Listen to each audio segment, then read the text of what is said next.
Welcome again to the Schumacher Homestead. Today we're going to take a look at the stove room. Now the stove room was called the stove room simply because that's where a cast iron stove was used at one time to heat this portion of the house. We know that the cast iron stove sat about here because we can see where the stovepipe went through the ceiling, which would help keep that room upstairs and probably on up through the roof. Now this, as you look around the room, if you were with me, would realize it's kind of an odd place to have the stove until you remember that from the first video, there was another room that was about from here back. So the stove would have set nicely in the corner. This had been the grossmother's room, grandmother's room, a place for the elders to live, which kept them in a warm part of the house, and they didn't have to negotiate the stairs. But when we did the renovation of the house, this was one thing that after a lot of thought and planning, we decided to eliminate the smaller room and create this bigger room that made it available for musical presentations and that kind of thing. Now let's take a look at some of the furniture.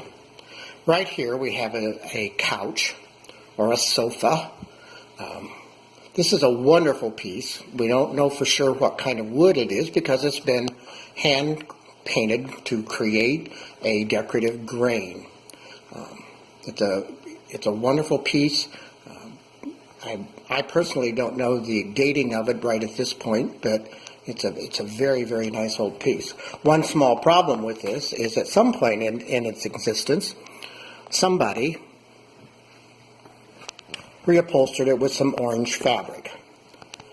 Now, if you'd like to adopt this sofa and help us do a restoration of the fabric with a more period appropriate, we'd be glad to talk with you. Often when we get old pieces like this, we get stories with them. We know the provenance. We often know who built it. We know how many people hands it they passed through from year to year.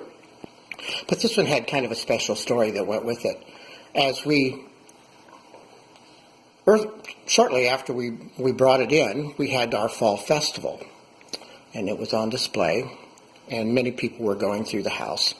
And an elderly lady walked in and went, "Oh, my goodness, that was in my aunt's house, and I used to take a nap on that. It was out in her summer kitchen, and that was a cool place to take a nap." She was thrilled to see it here on display. Next, we have a lamp table. The lamp tables were to hold a lamp. Sometimes they might be used as a bedside stand or a decorative piece or two, but generally just a place to set a lamp. And on the lamp table is a froctor. And the froctors were hand-drawn, hand-painted, hand-colored documents that might document something like a birth certificate, a wedding license, a baptismal, things that were important in the family's life. There were people who specialized in froctors. Here's a blanket chest. The blanket chest obviously was used for storing blankets or extra clothing, or perhaps as a hope chest by a woman as she might be putting things aside in preparation for getting married. And above it is another wonderful old froctor.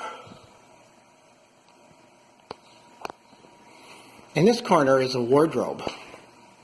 Wardrobe were the closets of the day. They were used to store clothing, perhaps some bedding, just a place to keep things without having to use a blanket chest or actually having to build in a closet. Many of them were actually made as a knockdown piece that could be taken apart so they could be moved more readily. This one is dated 1854. Then we have another beautiful, beautiful blanket chest. This one is also grain painted and very, very rich and very stylish. not sure how this one was done. Grain painting was sometimes done with combs that were pulled through the paint, sometimes the use of feathers, sometimes even a smoky candle would help create that unique design. And then here we have one of the pieces that was made for the house. This piece is original to the Schumacher Homestead. This is the secretary. So can't you just see someone sitting here working on the farm bills or the farm records or whatever it might take? Everything he was going to need as he wrote out his business was right there at hand. Or his wife sitting there writing to friends and family back in Switzerland. Then we have a small cradle. This would have been probably used if the family were gathered here and one of the little ones needed a nap. This was a good place for them to get their nap. Finally, another storage cupboard. This is an early piece. Don't know exactly where this might have been used. It could have been in here. It might have had books in it. Might have had extra dishes. Just things that needed to be stored. And beside it, another lamp table.